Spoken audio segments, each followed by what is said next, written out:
Hey there, I'm Helper Wesley, the creator of Asteroid Dig, Atomic Trail, and recently In and Out Night Burglar, a jam game that did pretty well. Let's get into the devlog. Okay, this isn't technically a devlog, this is a Why I Quit, which might become a new series when I make a whole bunch of prototypes and then quit making them.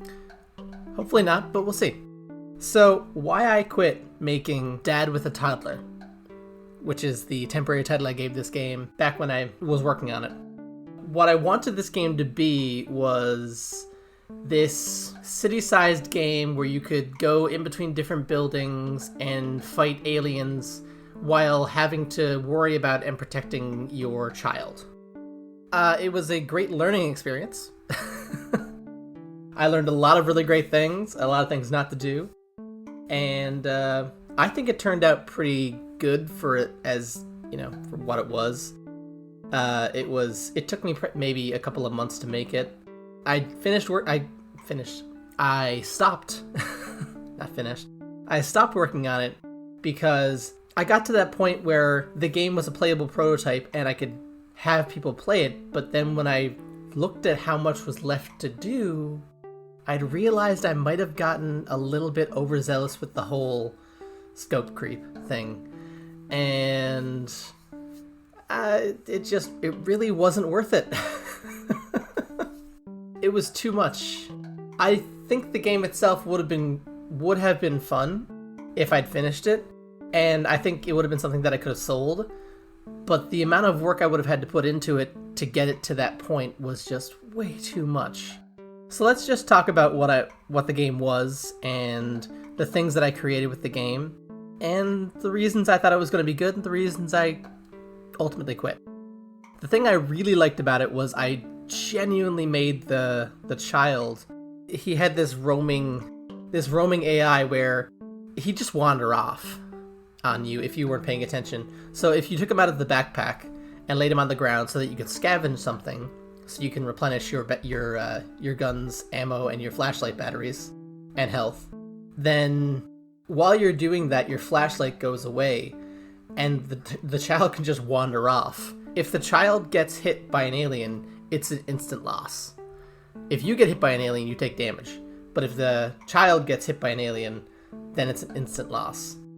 Which means that you basically want to stuff the kid in a corner and then go scavenge for things. But since the kid's going to wander around and the aliens go up and down floors, and you've got to kind of constantly micromanage where the child is versus where the aliens are, it created this really intense gameplay that I'm really happy with, honestly. The problem with it was it was a little bit unfair, because in order to get the game in a state where it wasn't crazy laggy, on my computer at least, it had to be set up so that the screen was small enough that aliens really snuck up on you a lot, because they moved very quickly, you moved very quickly, but the screen size was small. So that was a huge problem with that. That made it more frustrating than enjoyable. The next thing I kind of learned with the game was a health system really needs to be super transparent, and you're better off just using the traditional heart system.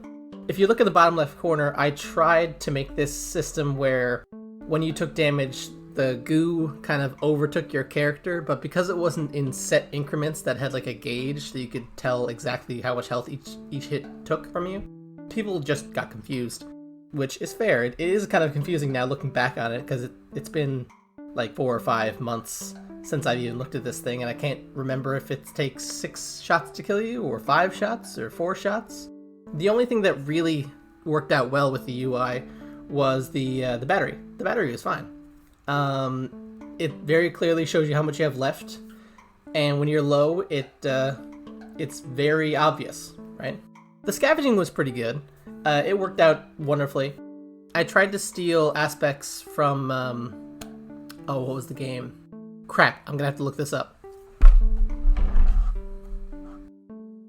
From State of Decay.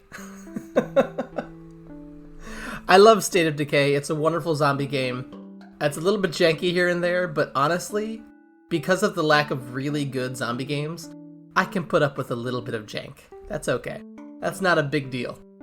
So I tried to steal something from their system, which was that while you're scavenging, you have a random chance of creating more noise. And so I put a noise system in the game, which really should have had a UI indicator to show you that you're making noise. But basically, when it happened, your character would make an oof sound, and the screen would shake more furiously than regular scavenging, and then enemies that are further away would know that you're there and get alerted and start moving towards you. When you look up and down on floors, you can kind of tell when an enemy is, honed in on you. But the problem with this was that the noise that I used for the scavenging was the same noise that I used for getting hurt, which meant that when somebody scavenged, it made a hurt sound effect, which really confused them, especially since your health didn't change. So there was the problem with that. But all in all, the scavenging worked out pretty great. The fact that you had to put your flashlight away meant that there was this really tense moment of, is there anything near me? Which was wonderful.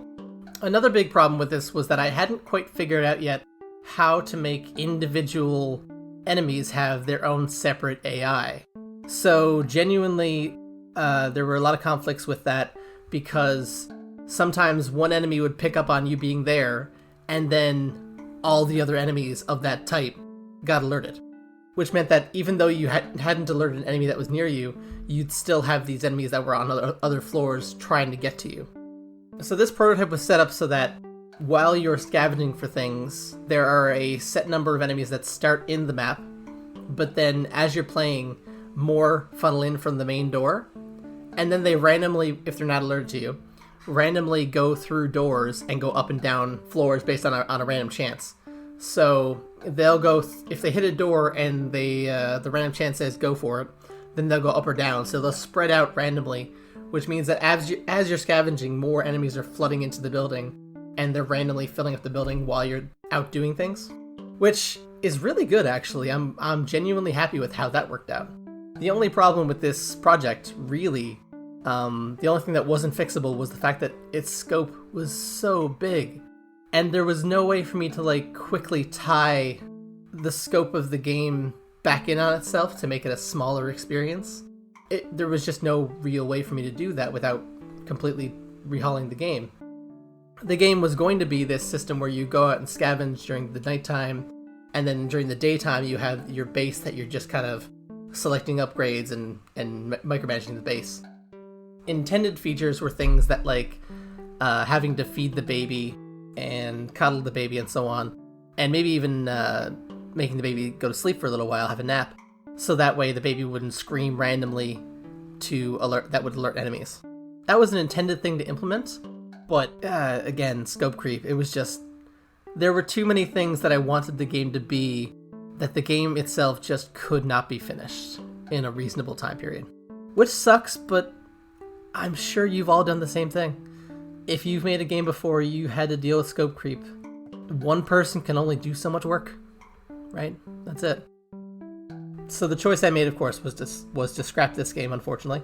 All the work that I put into it, I made all my own art. Except for the main character, I modified that one from somebody else. But yeah, unfortunately, this game had to be scrapped because it was just too much work. However, it turned out to be a really good learning experience, so I'm grateful for that. If you want to see more of these Why I Quit videos, then like and subscribe, do all that YouTube stuff, comment maybe. And if you want to come talk to me, personally, my Discord is always open for anybody who'd like to join. We're calling it the Game Dev Fireside. It's a nice cozy place where you can hang out with us and share your game ideas and talk game dev. And if you decide to come hang out with us, then I'll see you there.